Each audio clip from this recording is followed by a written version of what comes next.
الرجیم بسم اللہ الرحمن الرحیم الحمد للہ علی ما انعم ولہ الشکر علی ما الہم والثناء بما قدم من عموم نعم ابتدأها وسبوغ آلاء اسداها وتمام منن والاها جمع عن الإحصاء عددها ونأى عن الجزاء أمدها وتفاوت عن الإدراك أبدها وندبهم لاستزادتها بالشكر لاتصالها واستحمد إلى الخلائق بإجزالها وثنى بالندب إلى أمثالها ثم الصلاة والسلام على سيدنا ومولانا ابی القاسم محمد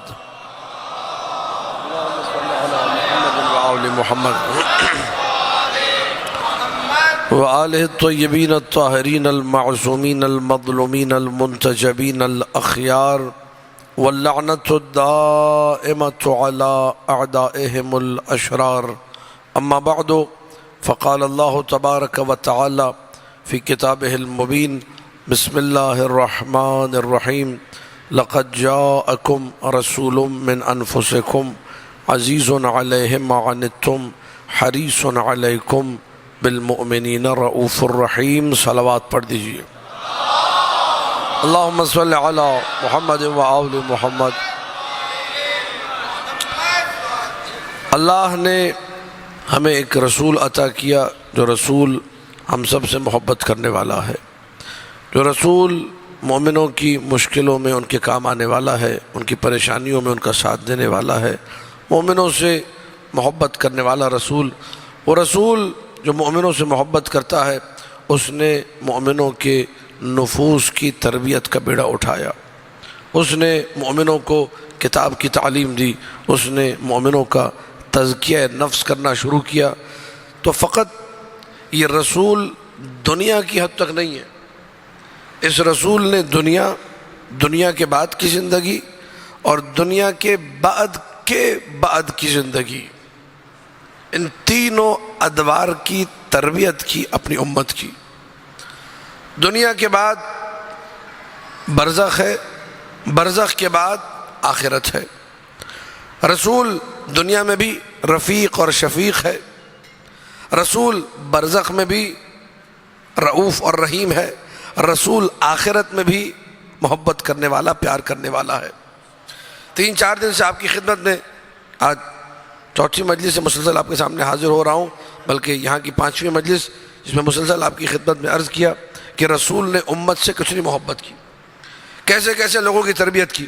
آج تھوڑا سا دنیا سے ایک قدم آگے بڑھتے ہوئے اور برزخ کا اگر میں سفر کرنا چاہوں، آپ لوگ ساتھ دیں گے میرا؟ ذرا ایک بلند ترین صلوات کا سہارا دے دیجئے. اللہم صلی علی محمد و آل محمد. دیکھیے، رسول کی تربیت میں ایک بڑا اہم حصہ برزخ کے حوالے سے ہے. اپنی امت کو آمادہ کیا. دیکھو، اس دنیا کے بعد ایک وہ وقت بھی آئے گا جس وقت کو تم سب نے بسر کرنا ہے، اور وہ وقت ہے برزخ کا وقت. برزخ کسے کہتے ہیں؟ برزخ کا معنی کیا ہے؟ برزخ لغت عرب میں کیا معنی و مفہوم رکھتا ہے؟ برزخ کے استعمالات قرآن میں کیا کیا ہے؟ تھوڑی سی علمی اور خشک تمہید ہوگی، لیکن آپ کی سماعتوں پہ بھروسہ کرتے ہوئے میں بات کو آگے بڑھاؤں گا. کہیں بھی پوری توجہ، اگر 2 چیزوں کے مابین کوئی رکاوٹ ہو، کوئی باڑ لگی ہو، کوئی قنات لگی ہو، جیسے لیڈیز اور جینٹس کی جو مجالس ہوتی ہیں جس میں لیڈیز بھی شریک ہوتی ہیں، خطیب کو سن رہی ہوتی ہیں، تو مرد حضرات اور مردوں کے پیچھے قنات لگی ہوئی ہے. قنات کی اس طرف ادھر عورتیں، ادھر مرد، ادھر عورتیں، اور بیچ میں کیا ہے؟ یہ جو قنات ہے نا، قنات، اسے عربی میں برزخ کہتے ہیں. توجہ ہے یا نہیں ہے؟ یہاں پہ ہم لوگ بیٹھے ہوئے اس سرداب میں، اس بیسمنٹ میں، یہ دیوار ہے، دیوار کے اس پار بھی ظاہر ہے کچھ نہ کچھ ہے. یہ دیوار کہلائے گی برزخ. تو برزخ کہتے ہیں رکاوٹ کو، برزخ کہتے ہیں فاصلے کو، برزخ کہتے ہیں اس گیپ کو، برزخ کہتے ہیں اس رکاوٹ کو، اس قنات کو، اس باڑ کو، اس بیریئر کو۔ توجہات ہے یا نہیں ہے؟ کسی علاقہ ممنوعہ میں جانا ہو آپ نے، نو گو ایریا، وہاں بڑے بڑے بیریئرز لگے ہوتے ہیں، خاردار تارے لگی ہوئی ہوتی ہیں کہ یہ نو گو ایریا ہے، خبردار یہاں نہ جانا۔ وہ جو خاردار تارے ہیں، وہ جو بیریئر ہے، اسے عربی میں برزخ کہتے ہیں۔ قرآن نے لفظ برزخ کو 3 مقامات پر استعمال کیا۔ سورہ رحمان سب کو یاد ہوگی، مرج البحرین یلتقیان بینہما برزخ لا یبغیان۔ اللہ 2 سمندروں کو ملانے والا ہے، مرج البحرین لا یلتقیان، یہ دونوں ملیں گے نہیں، بینہما برزخ، ان 2 سمندروں کے بیچ میں ایک برزخ ہے، لا یبغیان، ادھر والا سمندر ادھر نہیں جا سکتا، ادھر والا ادھر نہیں آ سکتا۔ سورہ فرقان میں آواز دی، ھذا ملح اجاج وھذا عذب فرات وبینہما برزخ لا یبغیان۔ یہ جو پانی ہے سمندر کا میٹھا پانی ہے، دوسرا جو پانی ہے وہ کڑوا اور کھارا پانی ہے، بیچ میں ایک برزخ ہے جو کھارے کو میٹھے میں نہیں ملنے دیتی، میٹھے کو کھارے میں نہیں گھسنے دیتی۔ قرآن نے کہا برزخ، تو پتہ چل گیا برزخ وہ حصہ ہے جو ادھر کو ادھر نہ آنے دے، ادھر والے کو ادھر نہ جانے دے۔ تو اب دنیا اور آخرت کے بیچ میں ایک زمانہ ایسا ہے کہ جس زمانے میں نہ آپ دنیا میں آ سکتے ہیں نہ آخرت میں جا سکتے ہیں، اسے کہا جاتا ہے برزخ۔ تمید مکمل ہو رہی ہے میری یہاں پر؟ تھوڑی سی خوش گفتگو ہے لیکن تربیت نفس چونکہ موضوع ہے، اس پہ گفتگو کرنی ہے۔ رسول نے برزخ کے حوالے سے تیاریاں کروائی۔ قرآن سورہ مومنون آیت نمبر 99 اور آیت نمبر 100، حتی اذا جاء احدهم الموت قال رب ارجعون لعلی اعمل صالحا فیما ترکت کلا انہا کلمۃ هو قائلها ومن ورائهم برزخ الی یوم یبعثون۔ کوئی بھی جب مرتا ہے، یہ ہم سب کی بیچارگی کا عالم ہے، ہم سب کو ایک دن موت آنی ہے، کوئی بھی جب مرتا ہے قالا کہتا ہے رب ارجعون، بار الہ مجھے پلٹا دے پلٹا دے پلٹا دے پلٹا دے، میں نے واپس دنیا میں جانا ہے۔ یہ بھول بیٹھا ہے کہ یہ برزخ میں آ چکا ہے، یہاں سے واپسی ممکن نہیں ہے۔ بار الہ مجھے پلٹا دے پلٹا دے۔ بھائی تم نے پلٹنا کیوں ہے، کیا کرنا ہے؟ کہے گا لعلی، یہ مردہ جواب دے گا، لعلی اعمل صالحا فیما ترکت، شاید کہ میں واپس لوٹ کر کوئی نیک کام کر سکوں۔ جنہوں نے دنیا میں نیک کام نہیں کیے وہ برزخ میں تمنا کریں گے کہ دنیا میں پلٹ کر ہم نیک کام کریں۔ رب کا قدرت کا جواب آئے گا، کلا، ہرگز نہیں، انہا کلمۃ ھو قائلھا، یہ تو مردہ کہہ رہا ہے نا پلٹا دے پلٹا دے، اب تھوڑی پلٹنا ہے۔ ومن ورائہم برزخ، اب تو برزخ کا آغاز ہوگا، الی یوم یبعثون، اس دن تک برزخ رہے گی جب تک انہیں قبر سے اٹھا نہ دیا جائے۔ بات پہنچ رہی نہیں پہنچ رہی؟ اب یہ جو برزخ کا پیریڈ ہے، میرے مولا امام جعفر صادق علیہ السلام نے ارشاد فرمایا، اللہم صلی علی محمد و آل محمد۔ میری تمہید مکمل ہو گئی، آپ لوگ تھوڑا پریشان ہوئے گے، آج یہ کیا گفتگو شروع ہو گئی ہے، لیکن تربیت نفس ضروری ہے، تھوڑا سا میرے ساتھ دیجئے گا۔ میرے مولا نے فرمایا، میں جعفر صادق تم شیعوں کی نسبت، تم علی والوں کی نسبت، تم محبان اہل بیت کی نسبت برزخ کے حوالے سے خوف زدہ ہوں۔ چھٹے مولا نے فرمایا ہے، تمہاری برزخ کے بارے میں میں فکر مند ہوں، میں خوف زدہ ہوں۔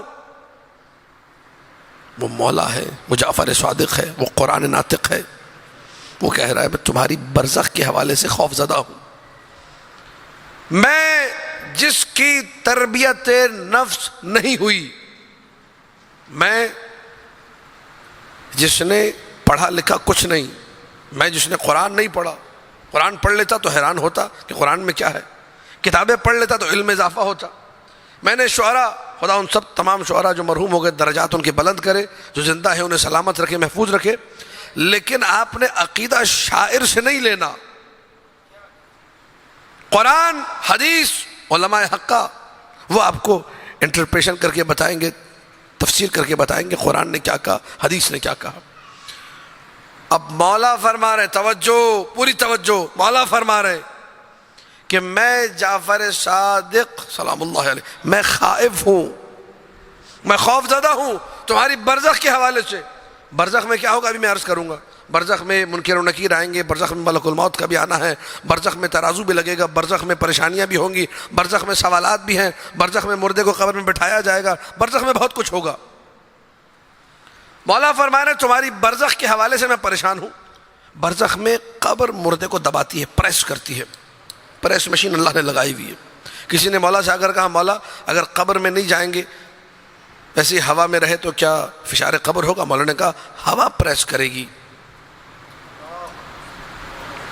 برزخ مرتے ساتھ اسٹارٹ ہو جاتی ہے، روح بدن سے نکلی، برزخ کا آغاز ہو گیا۔ برزخ کے لیے قبر میں جانے کی ضرورت، توجہات ہیں یا نہیں ہے؟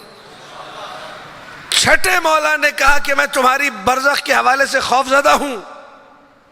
میرے معاشرے کا جوان ہے، میرے معاشرے کا بزرگ ہے، وہ کہتا ہے جی ہمیں تو کوئی خوف ہی نہیں ہے، جی کوئی گل ہی نہیں ہے۔ کیوں؟ فشار قبر کو ایسا نڈھال کر دوں گا، میں خود فرشتوں سے کوئی سوال کر دوں گا۔ توجہات ہے یا نہیں ہے؟ شعر و شاعری کی حد تک ٹھیک، آپ فشار قبر نڈھال کرتے رہے، آپ فرشتوں سے سوال کرتے رہے، فرشتوں کے ساتھ گپے لگاتے رہے، کوئی مسئلہ نہیں ہے، لیکن تیاری کرنی ہے برزخ کی۔ برزخ آسان، برزخ میں کیا چیزیں کام آئیں گی؟ بات مکمل ہو گئی، تمہید مکمل ہو گئی۔ حسن اخلاق، اچھا سلوک برزخ میں کام آئے گا، رسول کی تربیت، ماں باپ کی اطاعت برزخ میں کام آئے گی، اول وقت کی نماز برزخ میں کام آئے گی، صلۃ الارحام رشتہ داروں سے نیکی برزخ میں کام آئے گی، سچائی برزخ میں کام آئے گی، ہر اچھا عمل برزخ میں کام آئے گا۔ تمام اعمال کے اوپر محبت اہل بیت جس کے لیے میں اور آپ یہاں جمع ہیں برزخ میں کام آئے گا۔ اللہ کے رسول نے برزخ گزارنے اور برزخ میں جو سب سے زیادہ کام آئے گی، برزخ میں جو سب سے زیادہ باعث احترام و عزت و آبرو چیز بنے گی، اللہ کے رسول نے جملے کہے، من ماتا اللہ حب آل محمد ماتا شہیدہ، جو آل محمد کی محبت میں مرے وہ شہادت کی موت مرتا ہے۔ کون سی موت؟ آل محمد کی محبت میں مرنا۔ کیا اجر ملا جی؟ شہادت کی موت مرے۔ توجہ چاروں جملے کے اوپر، جن کو محبت اہل بیت کی عظمت سمجھ میں نہیں آتی، جن کو حب اہل بیت کا اقتدار برزخ میں سمجھ میں نہیں آتا کہ حب اہل بیت کی سلطنت کیا ہوگی برزخ میں، کہنے لگے جی کہ کیا بات ہوئی ہے، محبت اہل بیت میں مر گئے، شہید مرے، لائیے ہم آپ کو کتابیں کھول کھول کے حدیثیں سکھاتے ہیں، توجہ کیجیے گا، تھوڑی سی توجہ میرا ساتھ دیجیے گا۔ وہ عورت جو بچہ پیدا کرتے وقت مرے وہ شہید ہے، وہ جو پیٹ کی بیماری میں مرا وہ بھی شہید ہے، وہ جو چھت کے نیچے آ کے مرا وہ بھی شہید ہے، وہ جو ایکسیڈنٹ میں مرا وہ بھی حکم شہید میں ہے۔ روایتیں دیکھتے جائیے، مسلمانوں کی کتابیں بھری پڑی ہیں، کتنی بیماریوں کے بارے میں کہا، جو اس میں مرا شہید، جو اس میں مرا شہید، جو اس میں مرا، تو ٹھیک ہے محبت اہل بیت میں مرا تو شہید ہے، تو کون سا کمال ہوا؟ بات پہنچ رہی ہے؟ اعتراض کرنے والا ایسے اعتراض کرتا ہے۔ حدیث رسول، من مات علی حب آل محمد ماتا شہیدہ، جو آل محمد کی محبت میں مرے وہ شہید مرا، اس کا اجر شہیدوں والا۔ حدیث میں ہے فوق کل ذی بر بر الا ان یقتل الرجل فی سبیل اللہ، کائنات میں ہر نیکی کے اوپر کوئی نہ کوئی نیکی ہے مگر یہ کہ انسان راہ خدا میں شہید ہو جائے، اس سے بڑی کوئی نیکی نہیں۔ تو اتنی بڑی نیکی، اتنا بڑا اجر محبت اہل بیت میں ملا۔ اعتراض کرنے والے نے کہا یہ اجر تو 400 جگہوں پہ اور بھی مل رہا ہے، عورت مرے تو شہادت کا اجر، پیٹ کی بیماری میں مرے تو شہادت کا اجر، چھت کے نیچے گر کے مرے تو شہادت کا اجر، ایکسیڈنٹ میں مرے تو شہادت کا اجر۔ جلال آیا صادق آل محمد کو کہ جو ہم اہل بیت کی محبت میں مرے وہ ایسا مرنے والا نہیں بیماریوں میں مر جائے، وہ رسول اللہ پر گلا کٹا کے بدر کے میدان میں جو شہید مرا ہے ہم وہ والا اجر اسے دیں گے۔ اللہ اکبر، یا علی، توجہات ہیں؟ یا علی، یہ محبت اہل بیت کی اہمیت ہے۔ برزخ میں سب سے زیادہ کام آنے والی چیز، سارے اعمال جہاں فیل ہو جائیں گے، ذمہ داری سے جملہ کہہ رہا ہوں، جہاں عمل کام نہ آیا وہاں یہ محبت آپ کو آگے بڑھا دے گی، محبت اہل بیت۔ اس فرش پہ آیا کیجئے، اس فرش پہ بیٹھا کرے۔ من مات علی حب آل محمد مات، بھائی وہ آل محمد کی محبت ہو تو گنہگار ہے، خطا کار ہے، فاسق و فاجر ہے، بدکار ہے، برا ہے، فلاں ہے، ڈھمکا ہے۔ من مات علی حب آل محمد مات تائبہ، توبہ ہوگی پھر مرے گا۔ پروٹوکول دیکھیے، اہمیت دیکھیے محبت اہل بیت کی۔ من مات علی حب آل محمد مات مغفورا لہو، جو آل محمد کی محبت میں مغفرت ہوتی ہے پھر مرتا ہے۔ من مات علی حب آل محمد مات مستکمل الایمان، پڑھا لکھا نہیں تھا، عقیدہ کا اسے پتہ نہیں تھا، علماء کے پاس بیٹھتا، ہم اس کا ایمان کامل کریں گے پھر مرے گا۔ توجہ توجہ، اب موت تو آ گئی ہے، برزخ کا سٹارٹ ہو چکا، پوری توجہ۔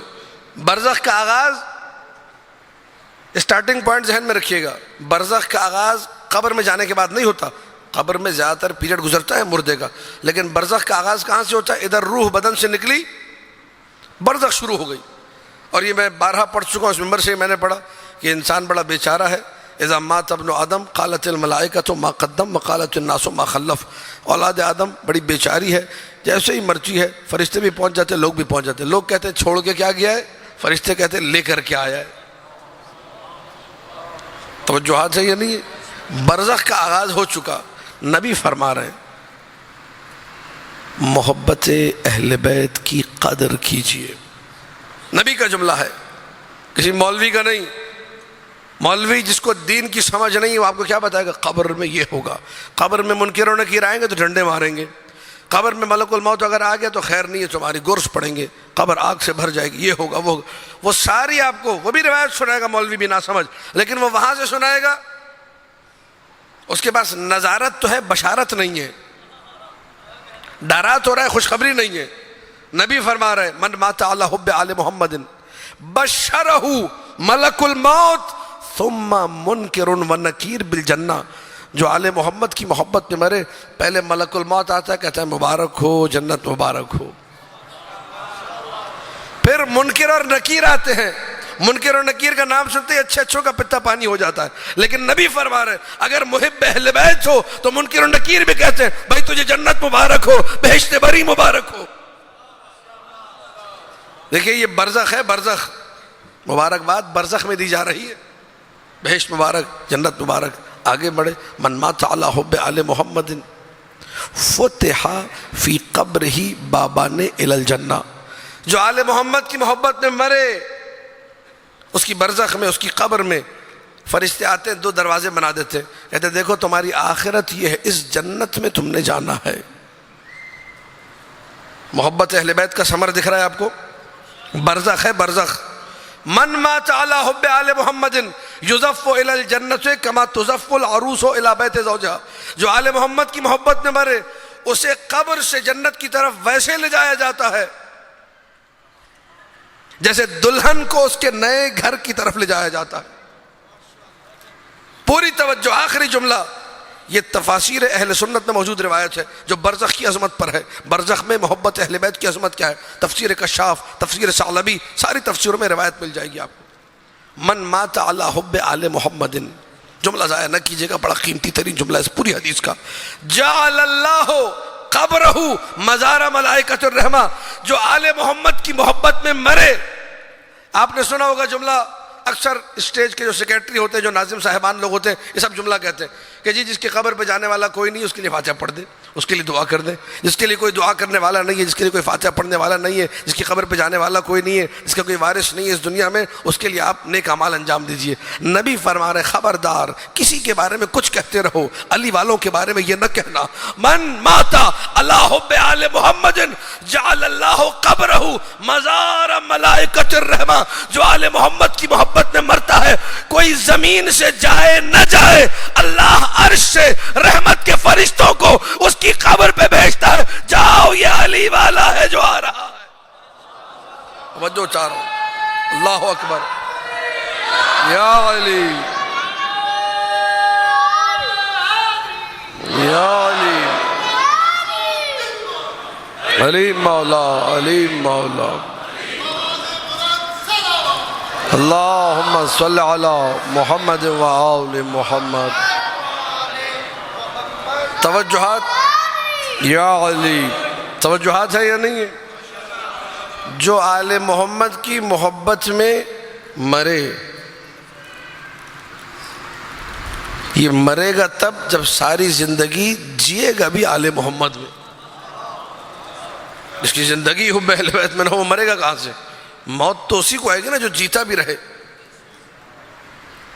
اور نبی نے یہ فرمایا تھا، کیا کمال کی حدیث ہے، اس حدیث کو جب پڑھتا ہوں لطف لیتا ہوں، میرے پیارے نبی کا ارشاد، من احب ان یحیا حیاتی ویموت مماتی، کنز العمال، علی متقی ہندی حنفی،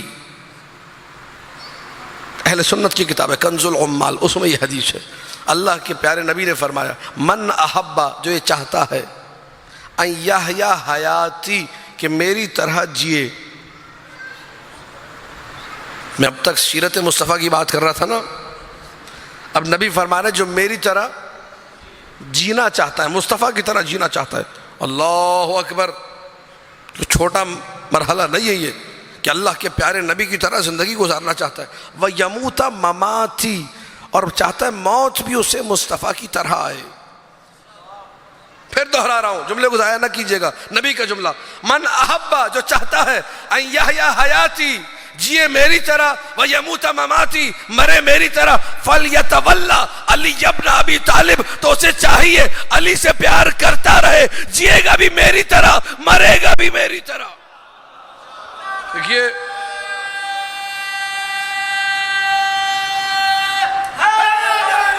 یا علی،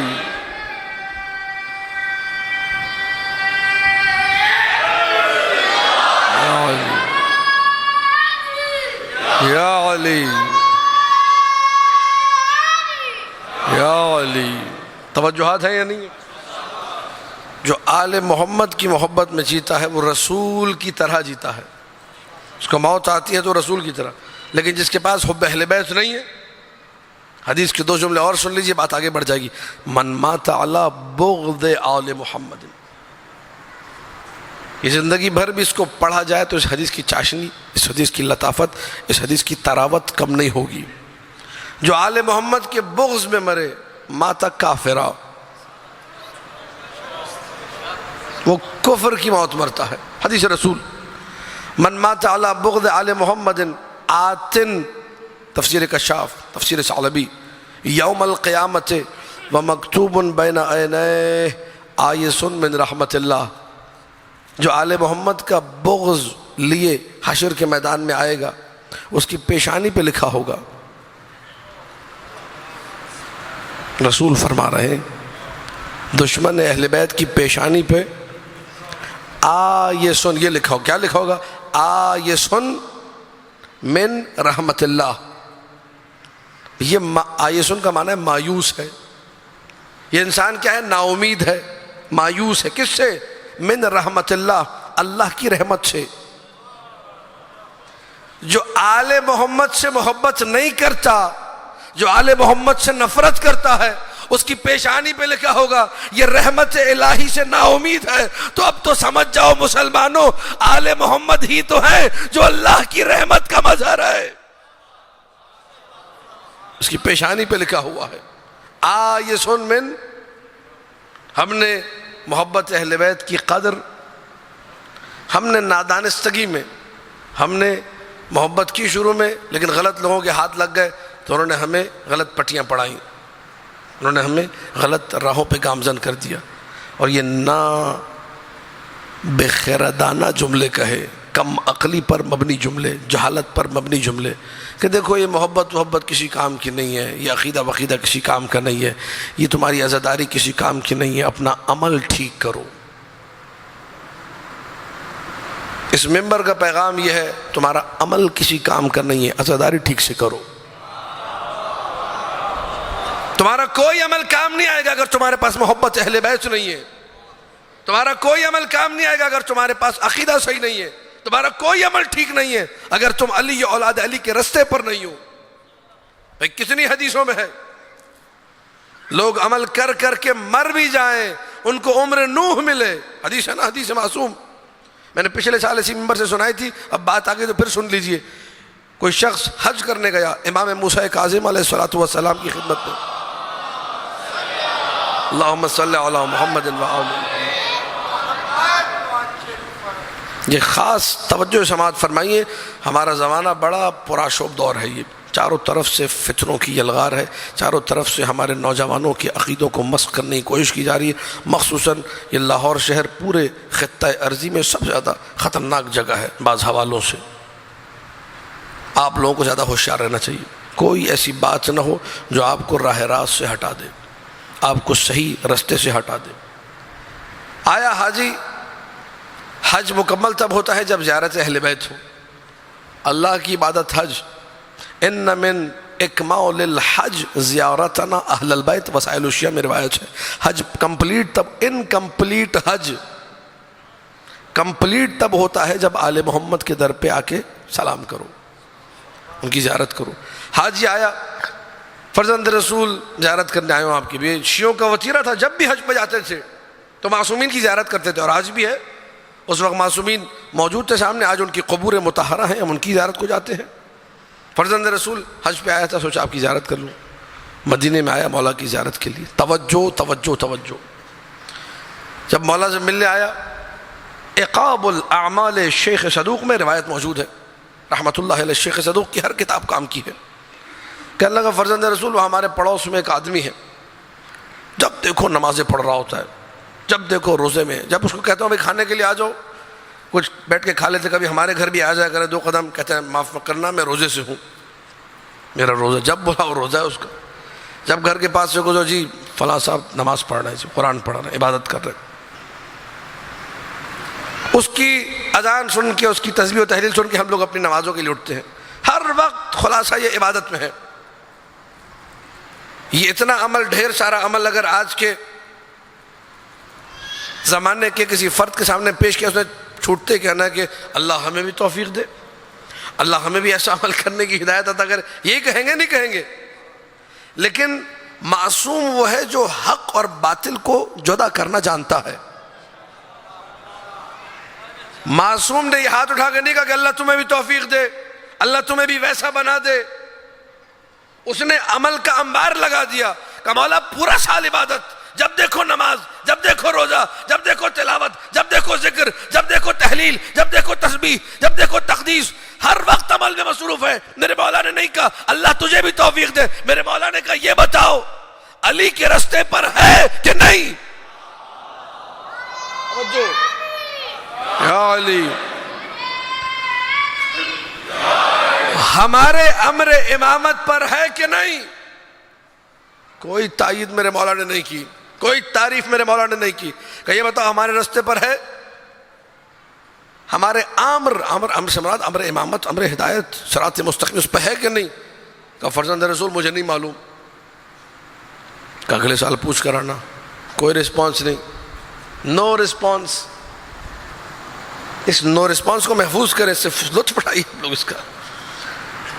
ہمارے یہاں بالکل معیارات بدل چکے ہیں، کچھ مولوی صاحبان کی وجہ سے جنہوں نے غلط تبلیغیں کی ہیں، اور کچھ ہماری اپنی کوتاہیاں۔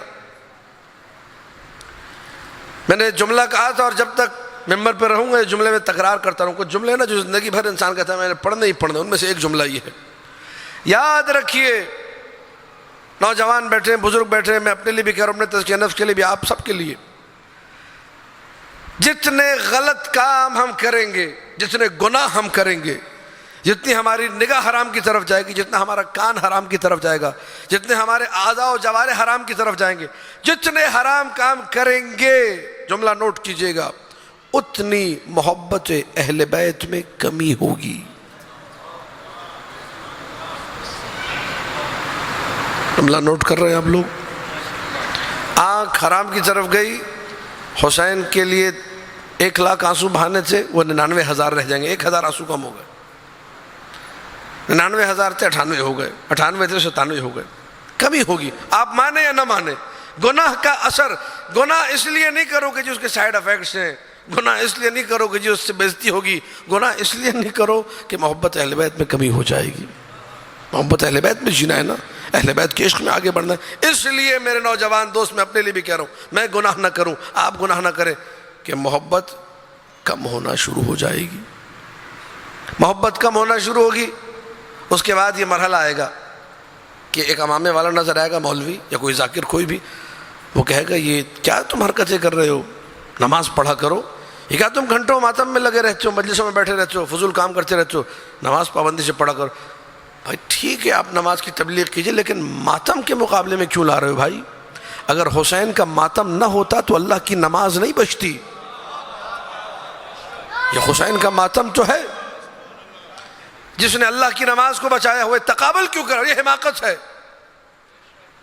یہ کیا ہے؟ یہ حماقت ہے۔ توجہ توجہ توجہ۔ یہ حاجی جو تھا، جو میرے ساتھ میں مولا کے پاس آیا تھا، واپس چلا گیا۔ اگلے سال جب آیا تو اس کا منہ لٹکا ہوا تھا، سر جھکا ہوا تھا۔ کیا ہوا؟ سناؤ اپنے دوست کا حوال، اپنے پڑوسی کا۔ تو نمازوں پہ نمازیں پڑھتا تھا، جو روزوں پہ روزے رکھتا تھا، اس کے سارے عمل جو ہے 100% تھے، سارا سال عمل کر رہا تھا۔ اب یہ ہے علی والے کا بھجا ہوا چہرہ، اس کو بھی پتا ہے، علی والے کو معلوم ہے کہ ولایت علی کے بنا عمل قبول نہیں ہوتا۔ جھکے ہوئے سر، بھجے ہوئے چہرے سے کہا کہ فرزند رسول وہ اس رستے پر نہیں ہے، وہ علی سے محبت نہیں کرتا، وہ علی کی ولایت کا دم نہیں بھرتا۔ اس وقت میرے مولا نے یہ قیمتی ترین جملے کہے جسے ہر شخص کو اپنے ذہن میں رکھنا چاہیے کہ اگر اللہ کسی کو نوح کی عمر دے، دیکھیے حضرت نوح کی ایک عمر ہے عمر تبلیغ، وہ ہے 950 سال۔ جو حضرت نوح کی پوری عمر ہے تبلیغ ہٹا کے، وہ 2500 سال ایک قول، 3000 سال دوسرا قول، 3.5 اور 4000 سال تیسرا قول۔ تو ہم سب سے کم رکھ لیتے ہیں 2500 سال، یعنی اگر کسی کو 2500 سال اور کم کر لیجئے، 950 سال کر لیں تبلیغ والی عمر، خالی تبلیغ والی عمر لگا لیجئے، 950 سال ملے زندگی کے، اور وہ عبادت کرتا رہے کہاں؟ رکن اور مقام کے درمیان، مقام ابراہیم اور رکن یمانی، یہاں خانہ کعبہ کے بالکل قریب نمازیں پڑھتا رہے، روزے رکھتا رہے، عبادتیں کرتا رہے۔ اس کے بعد میرے مولا نے فرمایا اور وہ شہید ہو صفا اور مروہ کے درمیان، مظلومیت کی موت مارا جائے۔ عمر نوح جتنی، عبادت کعبے کے برابر میں، شہادت صفا اور مروہ کے درمیان، لیکن اگر علی کی ولایت دل میں نہ ہو، اللہ کو پرواہ نہیں، وہ منہ کے بل جہنم میں پھینک دے گا۔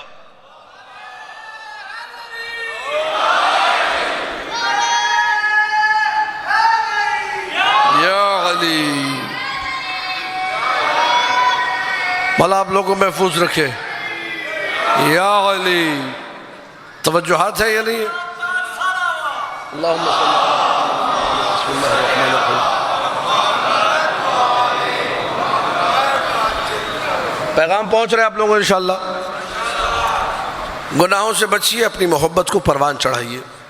جتنی محبت زیادہ ہوگی، عبادت کا لطف بھی بڑھ جائے گا۔ جو جتنا علی و اولاد علی سے محبت کرتا ہے، اس کی نماز میں رقت بھی اتنی بڑھ جاتی ہے۔ یہ جن لوگوں کے دل میں محبت اہل بیت نہیں ہے، خدا کی قسم ان کی نماز سوائے ٹکرے مارنے کے اور کچھ نہیں ہے۔ خود ان کو بھی نماز پڑھنے میں کوئی مزہ، عادت ہے، عبادت نہیں ہے، صرف عادت ہے، روٹین ہے، روٹین سیٹ کی ہوئی ہے، اس روٹین پہ چلے جا رہے ہیں۔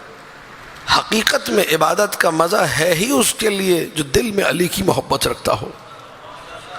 جب زندگی اس پیٹرن پہ گزرے گی، اس طریقے سے، اب برزخ میں آثار ظاہر ہوں گے، برزخ میں آئیں گے، ائمہ اہل بیت آئیں گے۔ جملہ روک کے یہاں پر جہاں سے میں نے بات کا آغاز کیا تھا، میرے چھٹے مولا نے فرمایا تھا میں خوف زدہ ہوں۔ ہمارے بعض مولوی صاحبان ایک روایت پڑھ کے فیصلہ سنایا تھا، کہتے مولا نے فرمایا نا خوف زدہ ہوں، اب اس کا مطلب مولا نہیں آئیں گے۔ یہ کہاں سے نکالا؟ مولا نے کہا میں خوف زدہ ہوں، یہ تھوڑی کہا کہ میں کچھ نہیں کروں گا، یہ تھوڑی کہا کہ میں نہیں آؤں گا۔ اور ان کا آنا ثابت ہے، اور جب معصومین کا آنا ثابت تو فیض بھی ثابت، کرم بھی ثابت، رعایت بھی ثابت۔ وہ آئیں گے، قبر منور ہوگی یا نہیں ہوگی؟ وہ آئیں گے، فرشتوں کی پھر کوئی مجال نہیں ان کے آنے کے بعد۔ ہاں اگر معصومین آ جائیں تو سارے فرشتے ان الملائکۃ خدامنا اہل البیت، ملائکہ ہم اہل بیت کے نوکر ہیں، فرشتے ان کی حکومت ولی نہیں کر سکتے. یہ قبر میں آ جائے، لیکن بات وہی ہے، اتنی محبت بڑھائیے کہ قبر میں آئیں معصومین، اس طرح معصومین کے نزدیک ہو جائیں.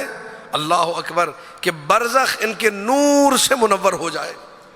برزخ میں کوئی پریشانی،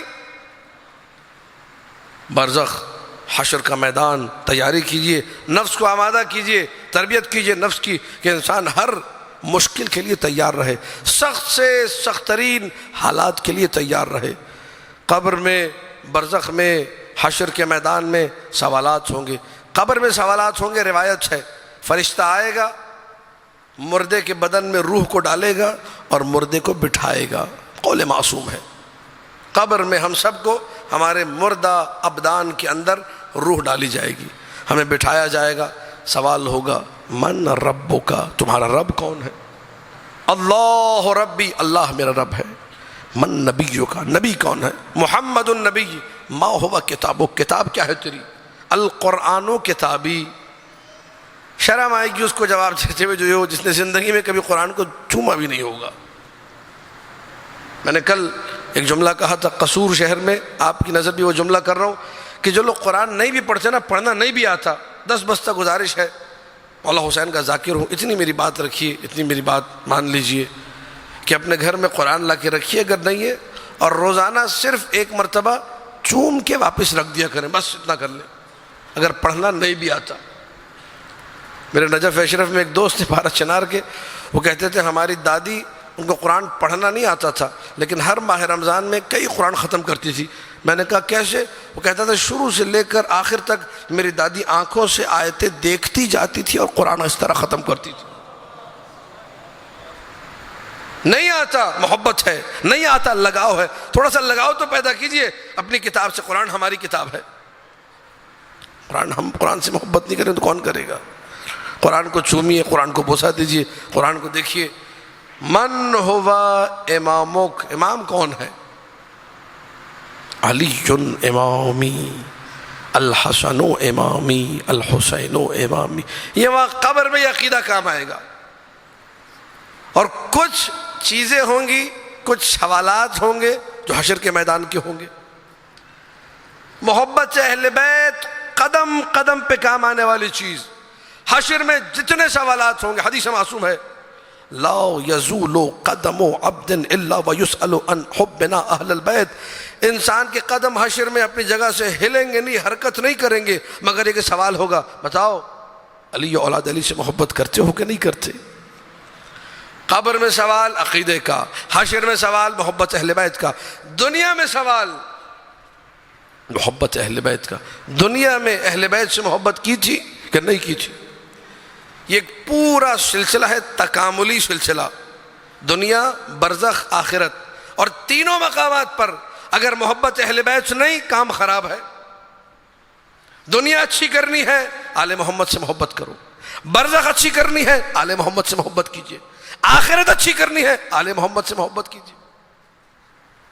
آل محمد سے محبت ہو جائے گی تو یہ سارے معاملات یکے بعد دیگری درست ہونا شروع ہو جائیں گے. ایک بلند ترین صلوات پڑھ دیجئے. اللہم صلی علی محمد و آل محمد. جب در اہل بیت پر آ گئے، جب محبت ہو گئی اہل بیت علیہ السلام سے، اب انسان کیا مانگے آل محمد سے؟ ان سے طلب کیا کرے؟ ان سے مانگے کیا؟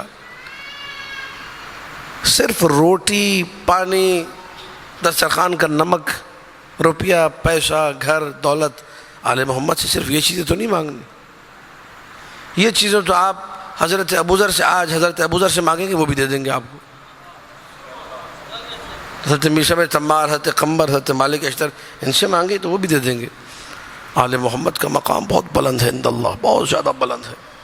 آل محمد سے مانگنا ہے تو انہی کی محبت کا رزق مانگیے. آل محمد سے مانگنا ہے تو انہی کا پیار مانگیے. آل محمد سے مانگنا ہے تو انہی کی معرفت مانگیے.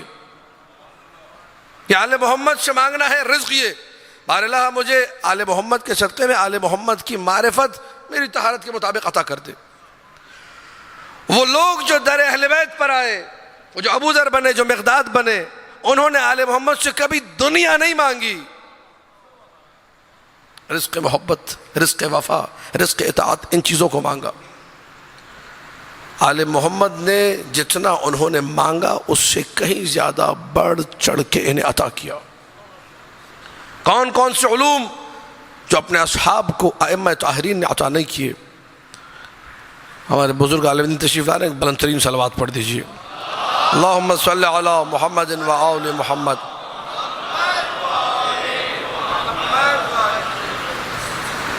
السلام علیکم ورحمۃ اللہ، بیٹھی تشریف رکھیے۔ اجازت ہے حضور؟ ہمارے بزرگ، ہم لوگ تو بہت چھوٹے ہوا کرتے تھے قم میں، یہ اس وقت بھی سینئر تھے، بزرگان میں تھے، خدا ہمارے تمام اللہم صلی علی محمد و آل محمد، تمام اللہم صلی علی محمد و آل محمد۔ ہمارے تمام علماء جو کہیں بھی تشیع کی خدمت کر رہے ہیں، کسی بھی حوالے سے، ایک کسی گاؤں گوٹھ میں کوئی مدرسے میں بھی اگر کوئی مولانا عالم دین ہے جو آپ کے قوم کے بچوں کو پڑھا رہا ہے، وہ بھی اس قوم کا خادم ہے، جس کو آپ نہیں جانتے۔ کچھ شخصیات ہیں جو ٹی وی پر آتی ہیں، جو ممبروں پر آتی ہیں، جو مشہور ہیں، جو معروف ہیں، جو آئیکونک پرسنالٹیز بن چکی ہیں، جن کو آپ اور میں جانتے ہیں۔ اس کے علاوہ وہ بھی خدمت کریں جسے کوئی نہیں جانتا، لیکن امام زمانہ جانتے ہیں۔ جتنے اس قوم کے خادمین ہیں، ہر ایک کو ذہن میں رکھتے ہوئے ان سب کی صحت و سلامتی کے لیے بلند ترین صلوات پڑھ دیجیے۔ اللہم صلی علی محمد و آل محمد۔ آل محمد نے محبت کرنے والوں کو رزق عطا کیا۔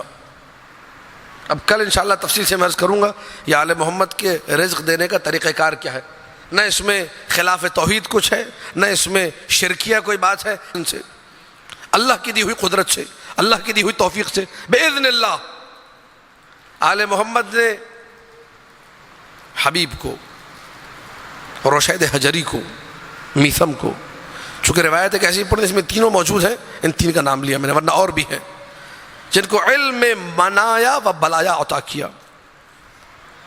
منیہ یا منیہ عربی میں موت کو کہتے ہیں۔ کسے کہتے ہیں؟ موت۔ بلیہ بلا کو کہتے ہیں۔ منایا جمع ہے منیہ کی، بلایا جمع ہے بلیہ کی۔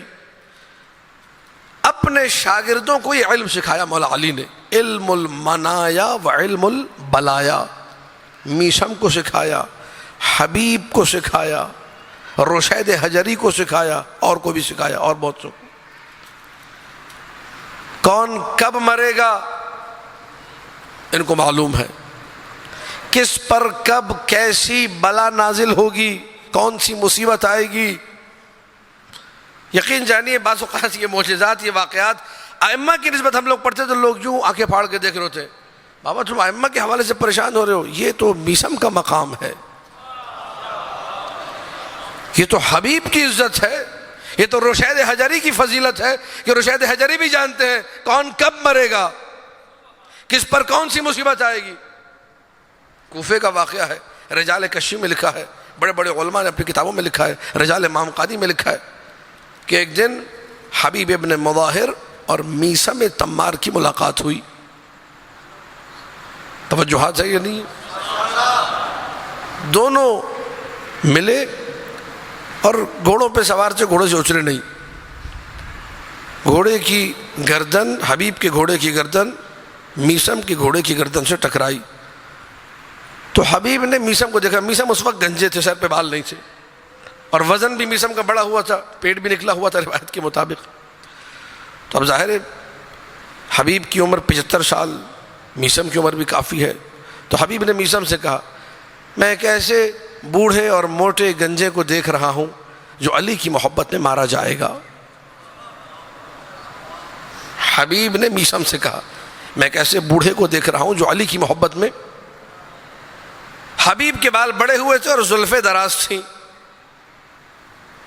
اور لال خضاب لگایا ہوا تھا، تو وہ لال لال زلفیں تھیں۔ تو میثم نے کہا میں ایسے لال زلفیں والوں کو دیکھ رہا ہوں کہ جو حسین کی محبت میں کربلا میں مارا جائے گا۔ بازار کوفہ میں لوگ کھڑے سن رہے ہیں، لوگوں نے کیا کہا جو لوگوں کا کام ہوتا ہے کہ ان سے بڑے جھوٹے تو ہم نے دیکھے ہی نہیں. علی نے علم عطا کیا ہے. دنیا کو حبیب اور میثم کی معرفت نہیں، علی کی معرفت ہوگی. یہ جھوٹے ہیں. آئے لوگ مسجد میں اور کہنے لگے اللہ معاف کرے بہت بڑا جھوٹ بولا جا رہا تھا بازار میں، حبیب بھی جھوٹ بول رہے تھے، نعوذ باللہ میثم بھی جھوٹ بول رہے تھے. رشید حجری بیٹھے ہوئے تھے، کہا کیا جھوٹ بولا؟ کہ یہ بول رہے تھے. رشید نے کہا میثم یہ بتانا حبیب کو بھول گئے کہ حبیب کا سر کاٹ کے کوفہ لایا جائے گا، اور جو سر امیر کو پیش کرے گا اسے 100 درہم اضافی پیسہ ملے گا. یہ ہے آل محمد کے چاہنے والے. جن لوگوں نے مذاق اڑایا نا وہ کہتے ہیں، وہ روایت کرتے ہیں کہ ہم نے دیکھا ساری باتیں حرف بحرف پوری ہوئی. حبیب حسین ابن علی کے بچپن کا ساتھی ہے. اعلیٰ روایتن، ایک روایت کے مطابق رسول نے ایک دن مدینہ کی گلی میں ایک بچے کو خاک پر بیٹھ گئے. رسول بچے کو اٹھایا، اپنی گود میں رکھا، پیار کرنا شروع کر دیا. صحابہ کرام نے پوچھا یا رسول اللہ آپ اس بچے سے اتنا پیار کیوں کر رہے ہیں؟ اس بچے کو اتنی عنایت اتنی محبت کیوں دے رہے ہیں؟ اللہ اکبر. میرے نبی نے فرمایا انی رأیتہ یرفع التراب من تحت اقدام الحسین ویضعہ علی عینیہ وعلی رأسہ. میں نے اس بچے کو دیکھا یہ حسین کے قدموں کی مٹی اٹھا کے کبھی آنکھوں سے لگاتا ہے، کبھی اپنے سر پہ رکھتا ہے. حسین سے محبت کرنے والا بچہ ہے، اس لیے رسول پیار کر رہے ہیں. یہ کون ہے؟ حبیب ابن مظاہر اسدی. حبیب اور مسلم ابن اوسجہ کے شرف کے لیے یہ بھی کافی ہے کہ مسلم ابن عقیل کی وفاداری میں کوفہ میں جو کوششیں انہوں نے کی ہیں، اللہ اکبر. چاروں طرف سے لوگوں کو جمع کر کے مسلم ابن عقیل کے قریب لانا، ان دو لوگوں کا کام. حبیب ابن مظاہر، مسلم ابن اوسجہ اسدی، دونوں نے خوب کام کیا. جب مسلم ابن عقیل کو شہید کر دیا گیا، قبیلے والوں نے ان دونوں کو چھپا لیا، کہا آ جاؤ. جب حالات کچھ بہتر ہوئے، حبیب بھی گھر سے نکلے، مسلم بھی گھر سے نکلے. بازار کوفہ میں ملاقات ہوئی. حبیب خضاب لینے جا رہے تھے، اچانک ہی مسلم ابن اوسجہ سامنے سے آئے. حبیب نے پوچھا مسلم یہ ماجرا کیا ہے؟ کوفے والے تلواریں بہت خرید رہے، کوفے والے تیر بہت خرید رہے، کوفے والے نیزے بھالے اسلحے کا سامان بہت خرید رہے. مسلم ابن اوسجہ نے کہا حبیب تجھے نہیں معلوم، کوفے والے حسین کو قتل کرنے کے لیے یہ سامان خرید رہے ہیں. حبیب خضاب خریدنے گئے تھے، حبیب نے خضاب پھینک دیا کہ اب سر کے خون سے داڑھی پہ خضاب. اجرکم علی اللہ. ابھی خط نہیں آیا حسین کا. یہ کوفے کی باتیں جو ہوئی، یہ روایت یہ اس سے پہلے کی ہے. حسین کربلا پہنچ چکے ہیں، حبیب کوفے میں ہیں، خیمے میں بیٹھے ہوئے اپنی بہن زینب کبریٰ کے ساتھ. آوازیں سنائی دی اللہ اکبر کی سامنے یزیدیوں کے لشکر کی. یہ کیسی آوازیں ہیں؟ کہا محمد ابن اشعث 2000 کا لشکر لے کر آیا ہے. پھر کچھ دیر بعد کچھ آواز سنائی دی. کیسی آوازیں ہیں؟ کہ 4000 کا لشکر لے کے شبس ابن ربعی آیا ہے. پھر کچھ دیر بعد کچھ اور آوازیں سنائی دی. شمر 2000 کا لشکر لے کر آیا ہے. مسلسل یزیدیوں کے لشکر پہ لشکر آ رہے ہیں، اور بہن زینب مسلسل حسین کو دیکھ رہی ہے. بھیا کوئی ہمارا ساتھ دینے والا نہیں، کوئی ہماری نصرت کرنے والا نہیں. کہ بہن زینب میں اپنے دوست، اپنے بچپن کے ساتھی حبیب کو خط لکھتا ہوں، وہ ہماری مدد کو ضرور آئے گا. حسین نے قلم اٹھایا. من حسین ابن علی ابن ابی طالب الی الرجل الفقیہ حبیب ابن مظاہر الاسدی. حبیب تمہارے بچپن کا ساتھی کربلا کے دشت میں اکیلا رہ گیا ہے، حبیب ذرا مدد کو آ جاؤ. حسین نے خط کو ختم کیا. زینب نے پکار کے کہا بھیا ایک جملہ اور لکھیے کہ زینب بھی ساتھ آئی ہے. اجرکم علی اللہ. خط روانہ کیا حسین نے. قاصد پہنچا. حبیب اپنی زوجہ کے ساتھ گھر میں کھانے کے دسترخوان پہ بیٹھے ہوئے کھانے کے لیے آمادہ تھے. ایسے میں دق الباب ہوا، لقمہ ہاتھ میں تھا. پوچھا کون؟ انا برید الحسین، میں حسین کا قاصد ہوں. بس یہ سننا تھا لقمہ گر گیا. حبیب دوڑے دروازے کی طرف، حسین کے خط کو لیا، آنکھوں سے لگایا. میرے مولا کا خط آیا ہے، میرے آقا کا خط آیا. خط کو جو کھولا، حبیب ہم دشت میں اکیلے رہ گئے، حبیب ہماری مدد کو آ جاؤ۔ زوجہ نے پوچھا حبیب کیا لکھا نواسۂ رسول نے، کیسا خط ہے؟ کہا میں کیا بتاؤں، نواسۂ رسول نے مدد کو پکارا ہے۔ تو کہا کیا سوچا؟ کہا سوچ رہا ہوں کہ جاؤں کہ نہ جاؤں، بس یہ سننا تھا۔ زوجہ کھڑی ہو گئی، کہنے لگی حبیب اپنا امامہ مجھے دے دے، اپنی تلوار مجھے، میں حسین کی مدد کو چلی جاتی ہوں۔ حبیب نے کہا میں تیرا امتحان لے رہا تھا، آمادہ ہو جا۔ زوجہ حبیب بھی چلی، زوجہ مسلم بھی چلی، مسلم ابن اوسجہ، حبیب ابن مظاہر۔ 7 محرم کو دونوں نے کربلا میں قدم رکھا۔ ایک لمحے کو خیام میں شور بلند ہوا، حسین نے کہا عباس چلو، اکبر چلو، قاسم چلو، میرا دوست حبیب آ رہا۔ آ گئے کربلا میں، حبیب آ گئے۔ حبیب نے دیکھا نواسۂ رسول استقبال کے لیے خاک پر بیٹھ گیا۔ حبیب ہائے رے غربت سبت نبی، خاک پہ بیٹھ کے حبیب نے گریہ کیا۔ ایسے میں جوانان بنی ہاشم میں ایک چمکتا ہوا چہرہ آیا حبیب کے قافلے کی طرف اور پوچھا تم میں حبیب کون ہے؟ گھبرا کے حبیب نے کہا میں حبیب ہوں۔ بس یہ سننا تھا، اس جوان نے یہ کہا میری پھوپھی زینب نے تجھے سلام کہا۔ خاک کربلا کو اٹھا کے حبیب نے سر پہ ڈالا۔ ہائے علی کی بیٹی اتنی غریب، غلام زادوں کو سلام کر رہی ہے۔